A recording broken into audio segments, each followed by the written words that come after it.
Okay, hello, this is Kelly Borsheim, and I am making some small paintings for Christmas. This is a long and narrow proportion, which I absolutely love, on a canvas that I bought ready-made, as I prefer to do because I can't do everything. Anyway, so I just have a very simple design here. These are metallic. I have painted this with a silver paint. I'm using acrylics here because I need things to dry quickly, because I don't work so fast now and I need to have time to make layers and layers of things. So anyway, what I'm attempting to do at this point is, you can see I've started the undergrowth layer of all the pine needles of the Christmas tree. I painted all the darks because later I'm going to layer in a lighter green and then even a lighter green and try to play up and make as much of a tonal change as I can to get depth into the picture. But you can see here that, I don't know if you can tell if it's metallic or not, but anyway, depending on the direction of my stroke, it gets lighter or darker. I kind of didn't care about that and kind of actually intentionally did that because a flat surface is boring, and I'd rather make a mistake and have too many strokes where you see the brush stroke and then I would have a flat surface, because I knew I was going to develop this in layers. So what I had decided to do was, before I finish all the higher, lighter colors of the pine trees, the pine needles of the tree, I want to go ahead and try to start making these balls round. Now, the interesting thing about reflections is everything will be reflected back into a metallic silver sphere, okay? And because it's a sphere, everything will be a little bit distorted on that. So I thought, wow, this painting could turn into complication because look how many balls that I have in it. Also, I have to consider where are the Christmas lights and where's the lighting going to be, because Christmas lights are going to be scattered all the way throughout the tree. So that could be complicated. If I have a light down here, for example, I would have a lot more light on this side and dark on this side. But if I had a Christmas light up here, then I could have light on this side and coming on this side, and this part of the sphere would be the darker section. However, I have to also remember the form. So the light would hit this straight on, it would be brighter, and then as it would go around the curve here, it would get darker. And for the light to travel from here to there, it would be even darker. So I would have a shape like this, where the light hits this ball. Then if a light is up here hitting this ball here, and then of course I'm going to have reflections of the various things that you see. You know, I could spend a lot of time painting one ball and make it all perfect like that, and I would never finish this painting. The thing is, tonight is Thursday night. I wanted to finish this painting at least today, because tonight before I go to bed, or if not, tomorrow morning before I go into town and make things, I wanted to design some bookmarks using this image. So obviously I have to finish it. And okay, so let me get on with that, because maybe you're just looking at the same stuff. Now, I've got the silver underbase here. The problem is that if I don't use metallic paint all the way through, how am I going to show a metallic ball? Now, you can do this without metallic paint. It's all based on tone. The shine is obviously a different thing, so the metallics are going to help that. However, I need to make a light and a dark so that I can start getting some roundness into this ball. I'm going to start with this lower one here just because it's further away from where the eye is going to go first, and I want to get sort of a technique built up before I get into the higher stuff. Okay, so let me show you my palette here. I have a zinc white. Now, the thing is, I don't know if zinc white is like it is in oil paints. In oil paints, zinc white is a bit of a transparent one, and I used it to paint a transparent dress over person. So I'm going to take this white here and dabble it. Okay, so here you can see that if I paint thin enough, it's quite transparent, because there will be times where I need to put a highlight onto this ball here, and maybe that white isn't going to work for the highlight. But there's my silver. I can mix it with that. When I want to get kind of a lighter silver, I'll mix that in there so I have metallic. Then I have a black. Now, the black, if I paint this thin enough, you see also this can be a transparent thing. The thing about the black is this is a light colored ball. I don't really need to have a lot of black here because I don't want too much of a contrast change on a object. For now, I'm going to paint over the strokes of the thing, which is another reason I decided to wait until I do the lighter part of the branches, because this will be the underside thing. So I'll have another layer of coat, and if I can always go over the few sections of dark, because here's what I'm thinking is that to do the sphere, it's going to be a pain in the arsenic if I try to paint in between all of these things. But I wanted the natural strokes of that to cover stuff so I could figure out my composition as I went along, because I'm really just kind of making this up. So now I'm going to use a little bit of water. I don't want this thing to be runny.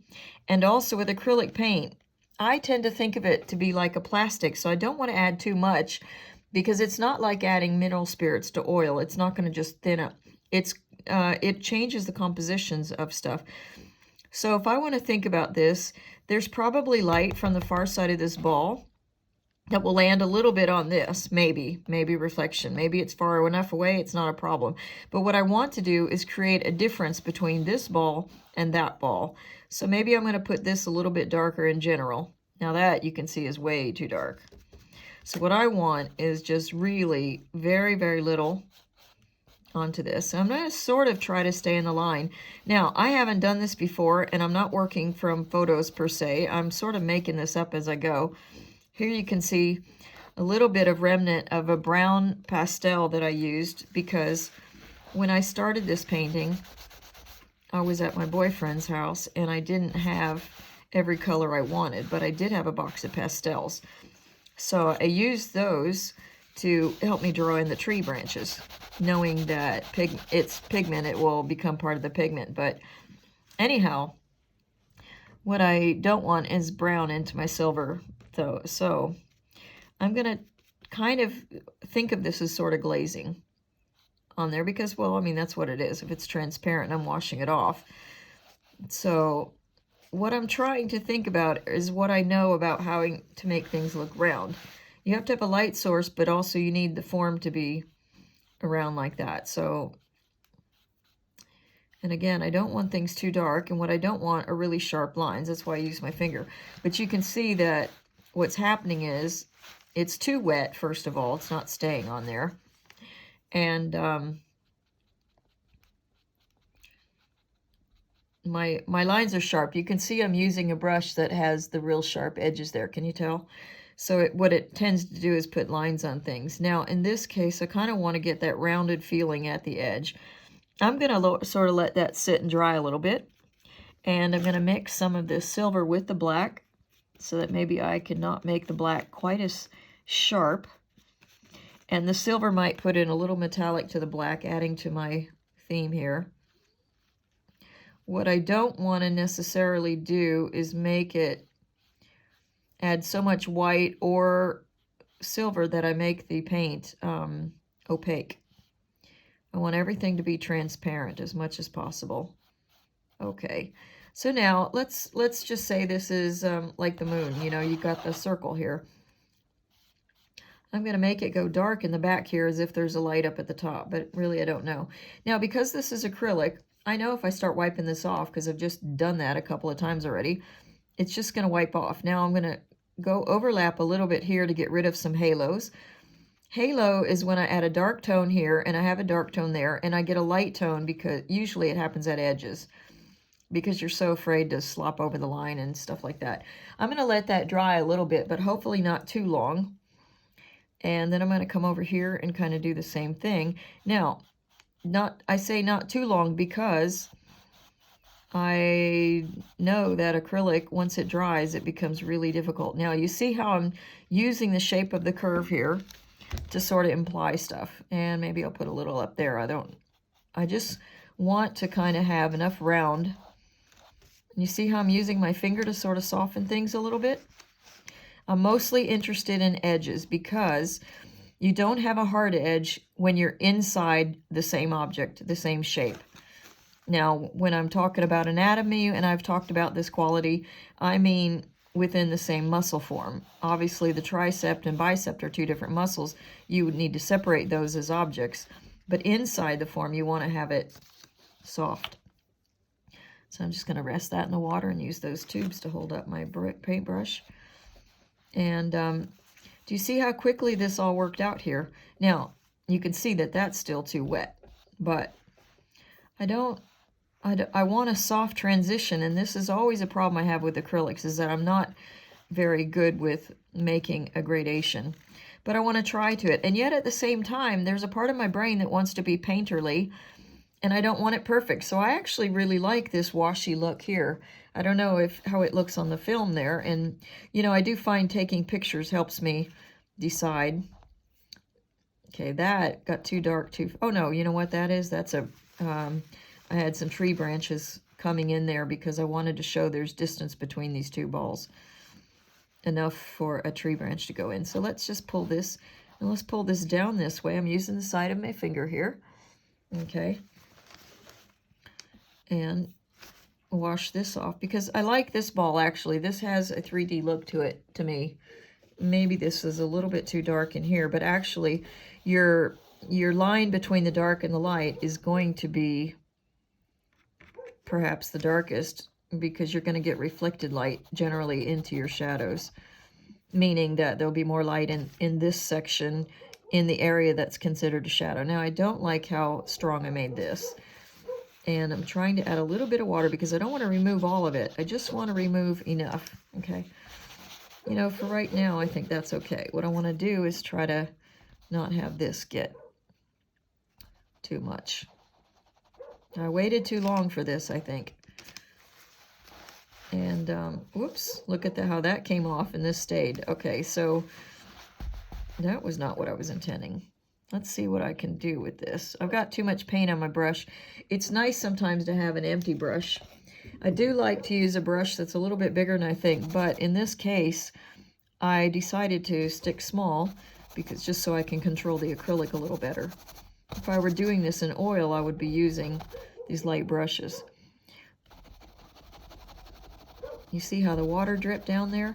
Sometimes if I catch this up early enough, I can make the problem go away, but it doesn't seem like it's gonna do that. And so in this case, what I want to do then, do you see how much white this is compared to that? Now you can see the silver sort of shining off, and that big dark spout is enough to stand out.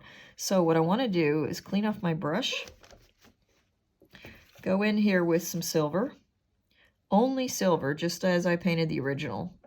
And I'm just going to redo some of this and even cover up some of that brown pastel. Now, the thing I find with acrylics is you're better off, well, it's true of every medium, but you're better off to understand how it works so that you don't make things more complicated than they have to be. What I mean by that is I'm not going to keep working this section until I get everything perfect. I want to get the paint on there to cover up this dark space. And then I'm going to let this acrylic sit, and I'm going to move into another section of the painting. Because once this is dry, then it can be like I'm starting all over again, okay? So I kind of left it a little bit strokey so you can also see that. But I like how this looks. And let that go. Now, I tend to be right-handed when I paint. Well, I'm right-handed in general, but if I'm standing up painting, I can use two hands. And if I want to do a curve like this, I find it easier to use my right hand. However, right now with my injury, I'm going to be working sitting down, which my special pillow for my back, whatever. But anyway, let's finish out that ball there. Okay, so what I was getting at is I'm holding the canvas with my left because I don't have a small easel for working on a table here. I mean, it's an awkward thing to work horizontally. So because I'm right-handed, I'm going to do this one second so that I can do this and leave it alone and come over here. And hopefully by the time I get ready to do that, this will be dry. Or I could start working on this one and then come down here and then come down there. Do you see how I'm working so that I stay out of my way? Okay. However, I've got this on the side of the canvas, so I think I'm going to save these edge ones for a little bit later when I have other things finished. All right. So again, do I want to keep the same light source as this or that? I'm not quite sure. So I've got some branches going into here and branches going in there. Maybe that is going to be the shadow side, but maybe I want to have a little bit of shadow here too and make this be the light source coming from the viewer's side point of view. So let's just see what works with this, you know. My main goal is really to get depth into this piece. So again, I put water into this, thinner on this side, thicker on this side, and maybe underneath the little part here. Okay. Now I started working this immediately because, first of all, I already know I made a mistake with the other one. And second of all, because the paint, I can tell now a little bit drying. And that's the thing, is the more experience you get with it, the better things go for you. And dipping my finger into the water. And then using the cloth. So you see, I'm being a little bit sloppy there, but I'm attempting to be painterly. And it's got water here that's mushing around. Now, because I'm not working vertically, I don't really know how this light is hitting this. What I want to do is, one of the reasons that I don't, and you can see how my brain jumps around with all the thoughts, but one of the reasons, let me put a little bit of stuff here to make this sort of look round too, okay? Put something on the edge here so that looks like the top. I want it to sort of look like, I want it to look like it's going around the ball. It may be too dark, I don't know. Let's mix in a little bit of silver with that right there. Get rid of, whoa, that was really not what I was expecting. The other thing is let this dry and then I can come over and judge it. Sometimes I stand up still and then I go judge things and see how I like how they're going. Right now, I'm totally negating all thoughts of reflected light bouncing into the ball on the shadow side. I'm forgetting about reflected things because since I'm not working from a live model, I find that it's a little bit too complicated for me to try to do all of those things at once. So it's kind of like when I'm editing a text. I used to work at hoovers.com in Austin, Texas. And I was a fact checker first, and then I became a copy editor working to proof things. And you find that when you edit, see, I said I was going to do this later, and I forgot that this ball goes onto the side. I like the lost edges of stuff. It would be nice if I could lose the edge of that ball into the background. However, I think there's too much contrast between the dark branches and then this. So anyway, my point is with the editing, you can't edit everything at once on one read. So what we tended to do was you go through the first time, read for content, read for things that you don't understand or have questions about as far as explaining or the storytelling in that case, or whatever, you know, whatever it is. So you read that for your comprehension and that kind of thing. Another pass, you might say, well, let me make sure all the paragraphs are indented properly. Another pass, you might say, well, let me look at spelling and grammar. You know, although in my personal experience, and I suspect this is true of a lot of people who happen to be good at language, if you are a good speller, you see spelling errors even when you're reading for content. So it's a little bit annoying at times, frankly. Now, from my point of view, that looks three-dimensional there. I just can't tell what it's looking like for you. So, move on. Okay, so here I've gone back down. I can still feel that sticky, so I want to go up here. So my point is that use the layers to your effect, but also with acrylics, you can obviously, well, maybe it's not obvious and maybe nothing is ever obvious, but you can move, you can blend things better when things are wet. So if I want to blend this with the silver, I add to wet and to wet, and that helps me blend things a lot smoother. I'm right now trying to glaze things and hope to soften the edges here and make it a blend that way, kind of a painterly effect. You see how I'm doing that with my finger? Can't be afraid to get dirty in this activity, but I actually believe that's part of the reason that people are drawn to do it. Now, I don't really like that little dark spot that's up there. That was up there from before. Maybe even a touch of green, I don't know. Okay, so I'm putting in a little, you can see that when I make a side dark like this, I'm making the other side dark so it's round, so that the light is probably hitting here. And I'm going to go back in once I finish this process. I will stand this up vertically and decide where I want to put a white highlight. And I may have to dig out my white opaque paint, because highlight is going to be the lightest part of the painting.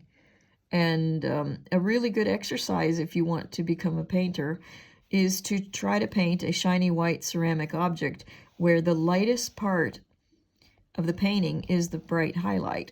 And you will be surprised how dark you need to go to make that highlight stand out and have the object still look like a white object, the way that your brain reads it. Okay, it's a cool exercise to do, and it may surprise you, because you may just think, how can I make this darker and darker and darker? But you realize, well, the highlight's not going to stand out as a highlight. And yet, if you do it well, your brain totally reads it the way you intend to read it. You intend it to be read. Okay, so I'm doing a little crisscrossy here. What I'm really doing is softening the edges, and yet trying to get sort of a painterly look of chunks and chunks and chunks. You see how my finger removed too much there? That's not cool. That becomes a halo now. Do you see all that? Look at that, because it's darker up here. Oh, now I've done it. Cavolo.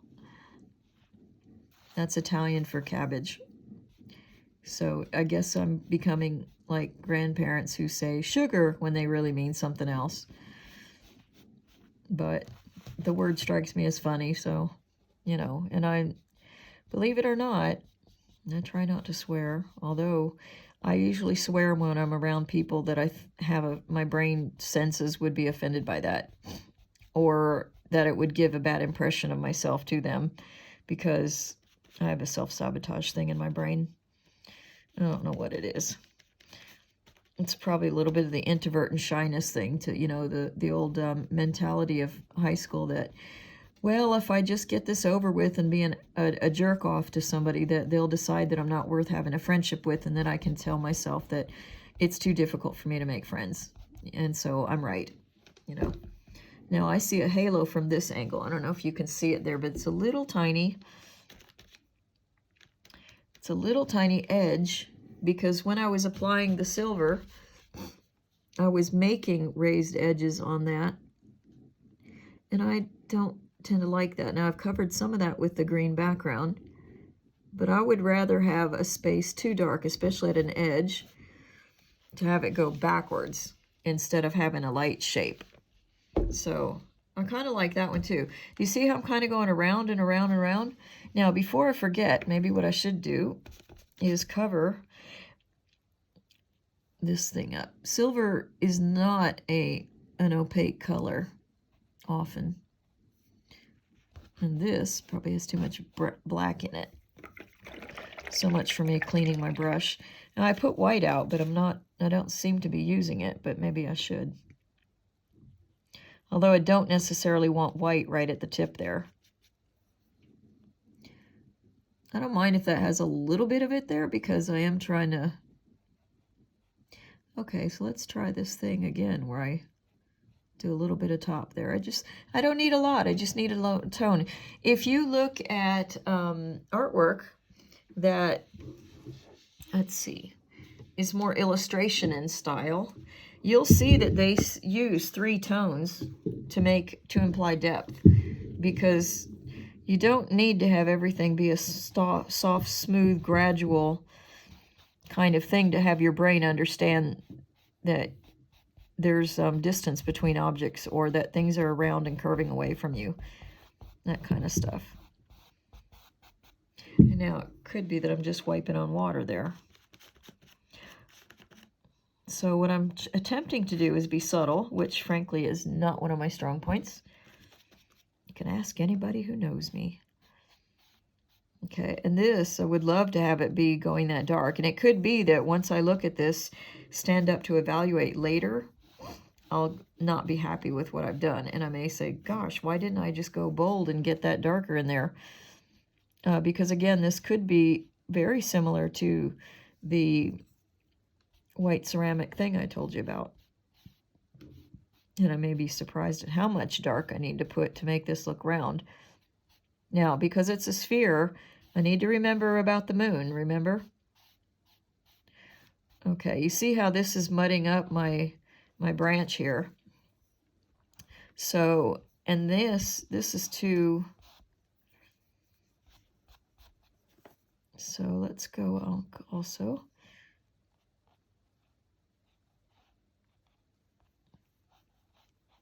And that may cause a little bit of a shadow of that object, so that's why I'm putting a little bit there. But also make this go all the way around. Now, that's wet, but this is probably not. So, whoops. See, this is the problem with cleaning off the green. And this is probably also a very good reason that I decided to do the depth of the spheres before I finish the pines over it. Because look, now I pull that out. It's very, I mean, I suppose I could use a Q-tip or something, but it's kind of funny when I'm trying to make acrylics sort of act like oils and I want that sort of depth thing going on. I find that I don't want too precise of tools. Now I'm just sort of making a mess of that. You see how that was still so wet for me to be touching it. I want the touch to be kind of a gentle sort of thing to do. I don't really know that I want this washy, but look at what I've done. So, you know, it's kind of funny because you start fixing something and it gets worse, and then you go, uh-oh, that means it's time to stop. But how do you stop when you know it doesn't look the way you want it to look? In the case of acrylic, I at least have the option to let the whole thing dry and go over it with another layer of paint. With acrylic, I mean with oil paint, sometimes you call that the pentimento. The mistakes of your past will come to haunt you, because if oil paint is transparent, as most of the colors are, then you can think that it's hidden, but you know, 50 years after your death, if you're lucky, you'll be dead. This stuff will start coming through. And I want to leave these white because I discovered that after I added those on, all of a sudden it looked like an ornament. Except that I've got the string off-centered here. But so what I'm going to do with that, I'm going to, it's too hard to move the string, so I'm just going to add a little bit more white here. And this is the zinc white, so it could be that that's a transparent, but we'll see. If I don't like it later, I can always add in the opaque white that I have. Okay, actually, that didn't turn out too bad. I don't really like the lines that are up in here. And it may be, I can add a little bit of silver to my brush. Now I'm dabbing the silver. I don't know if you can see it. There it is. I tried to move the phone down. I bought one of those ring light things. And I'm trying to put the phone low enough so that I can actually see, because sometimes I find when I'm taking my own videos that I don't realize that half of what I'm working on isn't even in the point of view, because I would like to show you close up what I'm doing, and if I aim it wrong or if I work wrong, then you don't really see anything anyway, so, because I'm off camera, so, you know, one thing or another. Okay. I kind of like that. And again, it's hard for me to tell at this point what's water and what's actually covering it. I don't really think I've covered this line here. Maybe I have, but now when I want to soften lines with acrylic, I tend to just try to be loose on the brush strokes and then go cross direction with a dry brush. What you're really doing is sort of removing things that you've added. See, I kind of don't like how there's light up on the green, but I don't want to add silver there. So I'm just going to soften this edge here. Okay. Does that look round? Can't tell. Does that look more round than it was? See, I'm also used to having it cast a shadow into something, but I don't want to get into that for this little Christmas decoration thing. So, all right, so I had broken my rule because technically I should have gone up over that. But what I'm doing is the canvas is so long, I'm going to turn this around because a sphere is a sphere is a sphere, right? So theoretically, all right, so right now I can see that that's a little bit darker than this. So I have a separation between the two balls. However, I made this one smaller. Now I'll give you a cheat sheet kind of thing. When I did this, what I did at my boyfriend's house is I found a cup and a bowl, and I just laid them around there, tracing them, and so you can actually probably see a pencil mark around there. Because let's face it, I'm not that, who was it, Giotto, that was supposedly did, you know, the circle by freehander kind of thing. I'm not that good at stuff. So, and also there's no way I'm going to be able to sell this for what I'm putting into it. So anything that I can do to sort of save me time, I'm going to be doing it. Okay, and remember I added white to make that wider there, so it's going to see. I think I want this a little darker here. Now you can see how much water I've got, so I think I have time to fix this. And brush away. Now when you brush away, go from the dark towards the light, because as you do, your paintbrush is going to be losing pigment.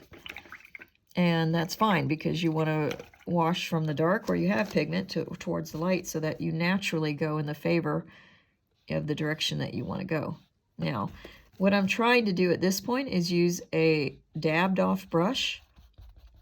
First, I want to get this softened because this is thinner.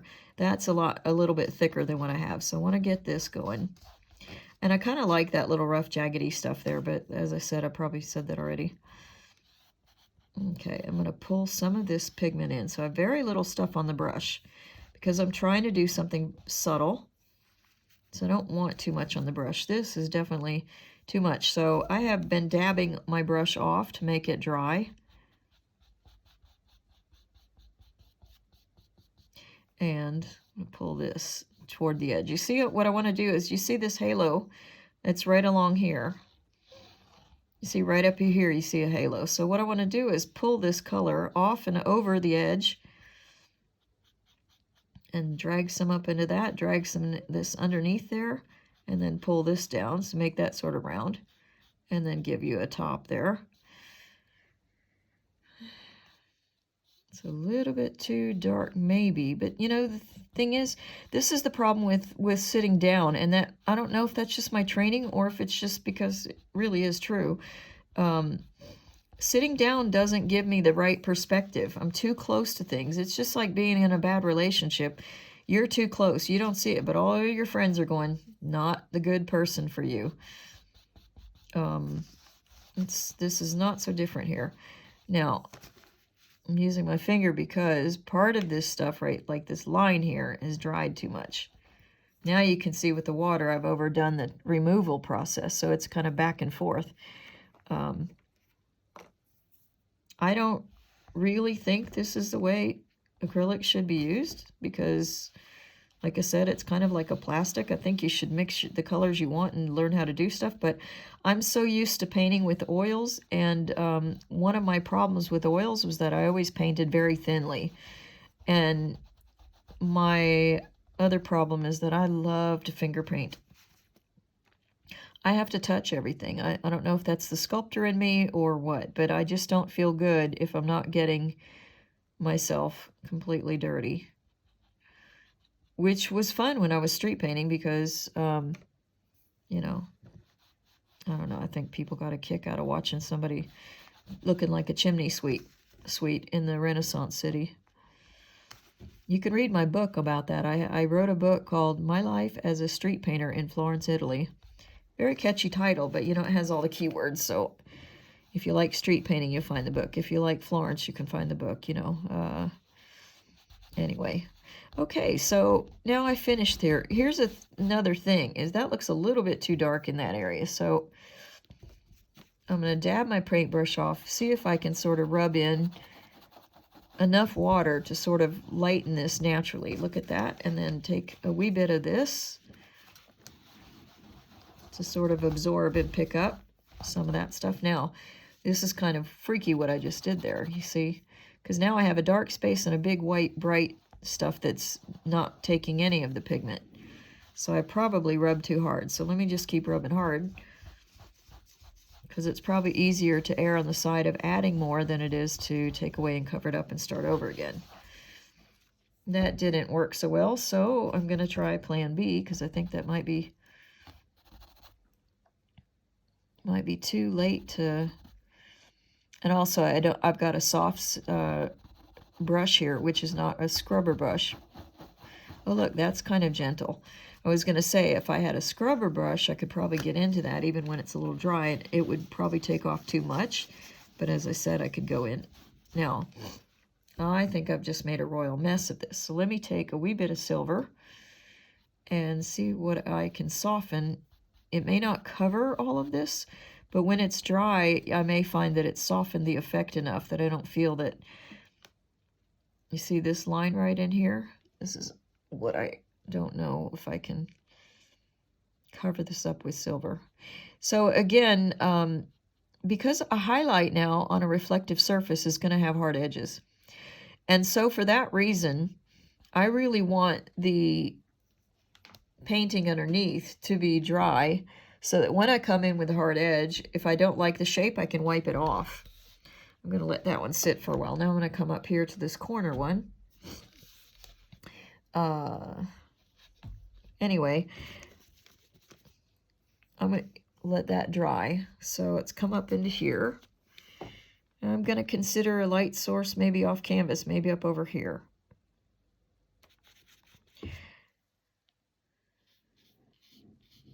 You know, it's funny, and this is, I probably shouldn't say this, but as a painter and a sculptor, I can tell you that I find it annoying when painters complain about how expensive paint is. Now, I realize I'm using acrylic, and oil paints can be expensive, and I know all this because I buy them too. However, a painter has so little paint invested, and even if a canvas that you're paying someone else to do, even the gesso primed and all that kind of good stuff, you have all those expenses. Sure, you have expenses, that's natural, but don't complain about how expensive it is, especially to a sculptor, because sculpture takes a lot longer to make. In my case with marble carving, it's also physically difficult on your body, and I'm hoping that this back injury doesn't keep me from ever going back to that, because I love it. But the expenses are long. I mean, most painters can make a painting in a couple of days, maybe some one day.